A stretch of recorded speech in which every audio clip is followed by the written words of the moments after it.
Hey guys, Dennis here. As a huge fan of the Fallout franchise, I've been really looking forward to Obsidian Entertainment's upcoming game, The Outer Worlds, since they announced it last December at the Game Awards. The game was in development long before Microsoft purchased Obsidian Entertainment in November, so The Outer Worlds will be published by Private Division, a subsidiary of Take-Two Interactive, and will be coming to the Xbox One, PS4, PC, and even the Nintendo Switch.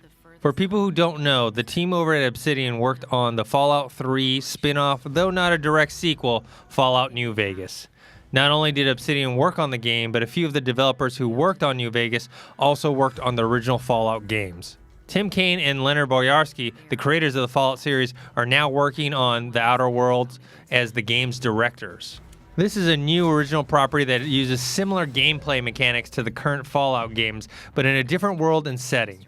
Instead of a post-apocalyptic world set in one metropolitan-sized area, the player exists in a science fiction world and travels from planet to planet. If you read about or watched any footage of the game, you can see that it is very similar to the way Fallout is played.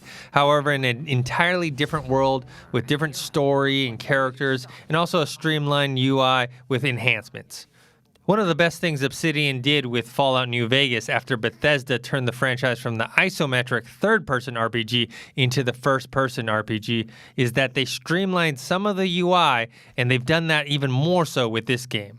The game does seem more shooter-friendly than any of the Fallout games, where the controls are more fluid and the gameplay focuses more on real-time combat.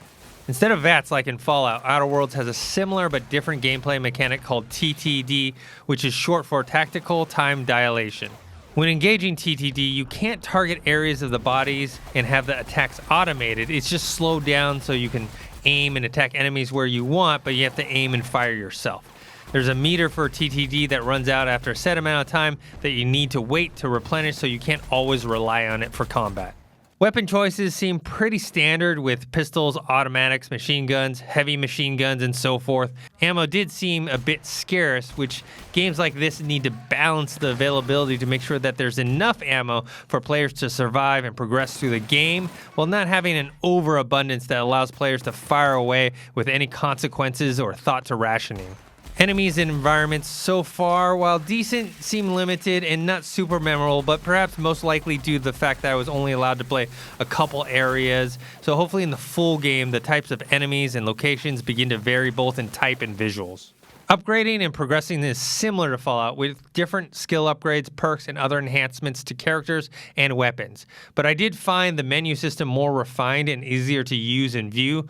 Missions are listed in your journal that you can select which one you want to focus on at any given moment. One of the signature things about Fallout is the dark humor, and from what I've played so far, it seems that The Outer Worlds will have a similar tone, though I didn't get to play enough to see how far they go with it.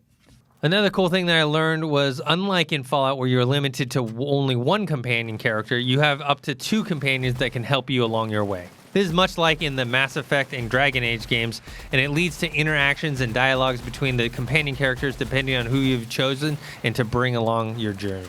I played the preview on a high-end PC, so the graphics were high resolution with a good frame rate. Graphics were good, but these type of games will never win Best Graphics of the Year awards due to the size of the worlds and the number of complex processes running in the background. The character models were a step up from what we saw in Fallout 4, as the faces seemed to be more detailed with more resolution and realistic looking hair. However, to be fair, I'm comparing the console version of Fallout 4 to the PC version of The Outer Worlds. And it's not a huge jump like one generation of consoles to another, but it's definitely noticeable. In the demo I played, I didn't hear any music, which is a staple of the Fallout franchise that sets a counterbalance to the mood and tone of the game. Not sure if they'll be implementing any music, and if so, what kind. One slight hiccup I encountered in the game was when I was looting enemies and other vessels like containers and lockers. It took a while to load up items, and sometimes I thought there wasn't anything there.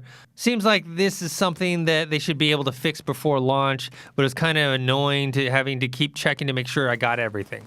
Overall, everything I saw and played was very promising. There was a lot of thought put into the game, and it had a polished feel to it. There's no denying the Fallout influence here, from the first-person RPG genre to the dialogue trees, humor, and exploration. The question still remains to be seen whether or not the story and the characters can live up to the standard that a lot of people, including myself, expect from games like the Fallout and Elder Scrolls franchises. But with Obsidian's track record and team, I anticipate with this new property, they can deliver. If they can, we may be seeing the beginning of a new hit franchise that gives fans of similar first-person RPGs something familiar but different while retaining what we love about the genre. I guess we'll all be finding out this fall on October 25th when the game is set to be released on the Xbox One, PS4, and the PC. The Nintendo Switch version will arrive at a later date. Thanks to the Private Division for inviting me to this exclusive preview of The Outer Worlds.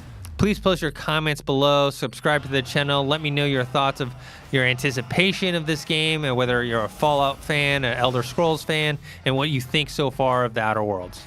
You can follow me on Twitter @ThinkHero, and you can follow me on Instagram, dennis.tzng.